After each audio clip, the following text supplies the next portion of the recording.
शेवग्याची भाजी सर्वांनीच खाल्ली असेल, पण शेवग्याच्या पानांचे लाडू तुम्ही कधी खाल्ले आहेत का? खाल्ले नसतील तर आजपासून खायला सुरुवात करा. अतिशय पौष्टिक, आरोग्यदायी आणि तितकेच सर्व आजारांवर रामबाण असलेले शेवग्याच्या पानांपासून आज आपण इतके पौष्टिक लाडू कसे बनवायचे ते बघणार आहोत. नेहमीप्रमाणेच अगदी साधी सोपी पद्धत आहे. अजिबात साखरेचा वापर न करता आपण हे लाडू बनवणार आहोत. चला तर मग लगेच पाहूया शेवग्याच्या पानांचे महिनाभर टिकणारे लाडू कसे बनवायचे ते. इथे मी बाजारात मिळते ती शेवग्याच्या पानांची पावडर विकत आणलेली आहे. तुम्ही जर गावात राहिला असाल आणि तुमच्या घराजवळ आसपास कुठे शेवग्याचे झाड असेल तर तुम्ही त्याची कोवळे पाणी तोडून आणा. ती स्वच्छ धुवून घ्या आणि सावलीला घरामध्येच सुकवा. फॅनच्या हवेखाली सुकवले तरीही चालतील, फक्त उन्हात सुकवू नका. त्यानंतर मिक्सरवर बारीक करा आणि चाळणीने एकसारखी चाळून घ्या, म्हणजे छान अशी पावडर तुम्हाला मिळेल. मी इथे 100 ग्रॅम पावडर 300 रुपयाला विकत आणलेली आहे. अशी ही शेवग्याच्या झाडांच्या पानांची पावडर वापरून आपण हे लाडू बनवणार आहोत. चला तर मग कढईमध्ये 1 चमचाभर तूप घेऊया. ते तूप आहे ते छान विरघळून द्यायचं आहे. त्यानंतर यामध्ये आपण ड्रायफ्रूट्स भाजून घेणार आहोत. मी इथे अर्धी वाटी बदाम घेतलेले आहेत, अर्धी वाटी काजू घेणार आहे. तुमच्याकडे जे ड्रायफ्रूट्स आहेत ते तुम्ही इथे वापरू शकता. त्यानंतर अर्धी वाटी अक्रोड घेतलेले आहेत आणि त्यानंतर अर्धी वाटी आपण यामध्ये भोपळ्याच्या बिया घालणार आहोत.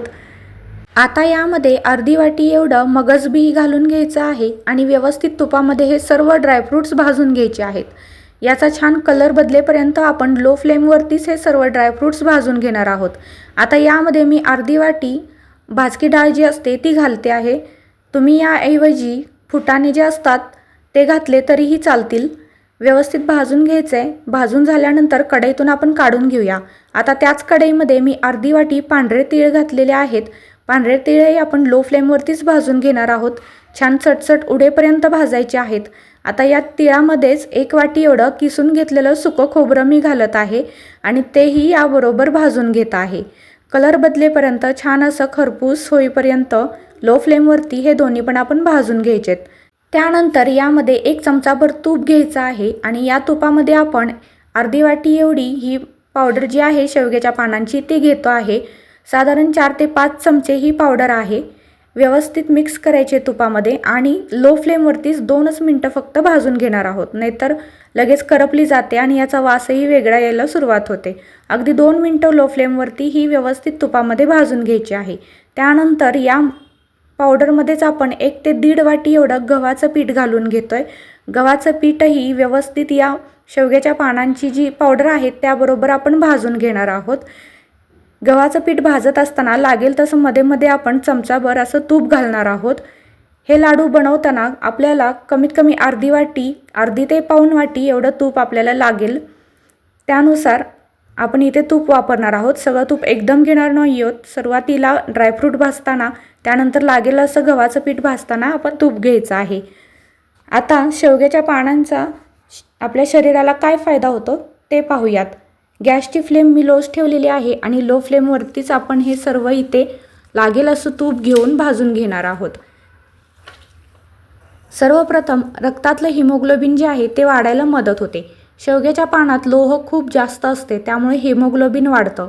विटॅमिन ए, सी आणि भरपूर प्रमाणात अँटीऑक्सिडंट असतात, त्यामुळे रोगप्रतिकारक शक्तीही वाढते. यामध्ये कॅल्शियम, मॅग्नेशियम आणि पोटॅशियम भरपूर असते, त्यामुळे हाडे मजबूत होतात. फायबर जास्त असल्यामुळे तर पचन सुधारतं. डायबिटीसही ज्या लोकांना आहे त्यांची डायबिटीसही नियंत्रणात राहते, त्यामुळे हे लाडू तुम्ही नक्की बनवून खावा. त्वचा आणि केसांसाठी तर उत्तमच आहे आणि शरीरालाही भरपूर अशी प्रमाणात ऊर्जा मिळते. त्यामुळे हे लाडू जे आहेत ते अगदी लहान मुलांपासून मोठ्या माणसांपर्यंत वयस्कर लोकांनाही छान असे आहेत. आता मी यामध्ये आणखीन 2 चमचे तूप घेत आहे आणि व्यवस्थित सगळं मिक्स करून पुन्हा एकदा तुपामध्ये भाजत आहे. गॅसची फ्लेम लोच ठेवायची आहे, कुठेही गॅस वाढवायचा नाही आहे. गव्हाचं पीठही छान असं तुपामध्ये भाजलं गेलं पाहिजे. अशा पद्धतीने सगळं काही व्यवस्थित भाजून घ्यायचं आहे. हे पहा, अशा पद्धतीने हे सगळं भाजून झालं की आता आपण गॅस बंद करूया आणि कढईतून एका प्लेटमध्ये काढूया. ज्या प्लेटमध्ये मी सगळं काही ड्रायफ्रूट्स, खोबरं आणि जे आपण घटक भाजून घेतले होते ते काढलं होतं, त्याच प्लेटमध्ये मी ही पावडर काढून घेतलेली आहे. पूर्णपणे थंड होऊन द्यायची आहे. थोडा वेळ व्यवस्थित थंड करायला ठेवायचे. लगेच गडबड करू नका. थंड झाल्यानंतर आता मिक्सरच्या भांड्यामध्ये हे सगळं काही घ्यायचं आहे आणि छान अशी याची बारीक पावडर तयार करून घ्यायची आहे। हे पहा, अशा पद्धतीने मी हे सगळं काही मिक्सरवरती बारीक करून घेतलेलं आहे। तुम्ही बघू शकता अशा प्रकारे हे सगळं मिश्रण आपल्याला बारीक करायचं आहे। आता याच्यावरती आपण एक छोटा चमचा वेलची पावडर घालून घ्यायची आहे, कारण लाडू छान स्वादिष्ट होतो। जायफळ असेल तर जायफळही घेतलं तरीही चालेल। त्यानंतर आता कढईत एक चमचाभर फक्त तूप घ्यायचं आहे आणि 1 ते 1.5 वाटी गूळ बारीक चिरून घ्यायचा आहे। व्यवस्थित मिक्स करायचा आहे तुपामध्ये आणि लो फ्लेमवरतीच हा गूळ जो आहे तो वितळवून घ्यायचा आहे। लक्षात ठेवा, इथे आपल्याला गुळाचा काही पाक वगैरे करायचा नाही आहे, फक्त गूळ आपल्याला विरघळून घ्यायचा आहे। ज्याप्रमाणे व्हिडिओत दाखवले त्याप्रमाणे लो फ्लेमवरतीच चमचाभर तुपामध्ये गूळ घालून तो व्यवस्थित असा विरघळून घ्या। व्यवस्थित असं त्याचा गोळा तयार झाला पाहिजे, त्याचा आपल्याला पाक तयार करायचा नाही आहे। आता हा जो गूळ आहे तो गूळ आपण सगळं या मिश्रणामध्ये घालून घेऊयात, ज्याप्रमाणे व्हिडिओत दाखवले त्याप्रमाणे। आता हा गूळ घेतल्यानंतर व्यवस्थित सगळं चमच्याने मिक्स करून घ्या। लगेच त्याला हात लावू नका, नाहीतर हाताला चटके बसतात, गूळ खूप गरम असतो। आता थोडं थंड झाल्यानंतर हाताने व्यवस्थित सगळं एकत्र करून घ्या आणि मिक्स करून घ्या, म्हणजे गूळ सगळीकडे छान मुरला जाईल। आता याचे आपण लाडू तयार करूया। तुम्ही बघू शकता जास्त प्रेस करायला लागत नाही, लाडू वळताना हातही दुखून येत नाहीत, अगदी सहजपणे लाडू वळला जातो। आणि लाडू वळून झाला की हातामध्ये घेऊन असा छान त्याला गोल गोल फिरवायचा, म्हणजे त्याच्यावर एक छान चकाकी येते आणि गोल असा आकारही येतो। बघू शकता किती छान आपले लाडू तयार झालेले आहेत। जास्त काही या लाडूला लागत नाही आणि पौष्टिक असे लाडू तयार होतात। आता या सर्व मिश्रणाचे मी लाडू तयार करून घेते। हे पहा, सगळे लाडू बनवून झाले।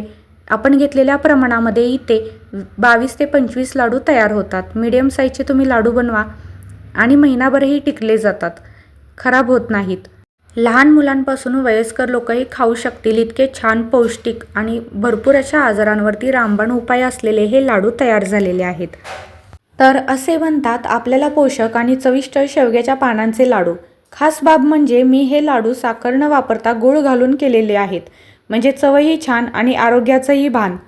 जर ही रेसिपी आवडली असेल तर व्हिडिओ लाईक करा, चॅनेलला सबस्क्राईब करा आणि अजून असे पौष्टिक रेसिपी व्हिडिओ पाहायचे असतील तर कमेंटमध्ये नक्की कळवा। पुन्हा भेटूयात पुढच्या भन्नाट रेसिपीसोबत। हा व्हिडिओ पाहिल्याबद्दल खूप खूप खूप धन्यवाद।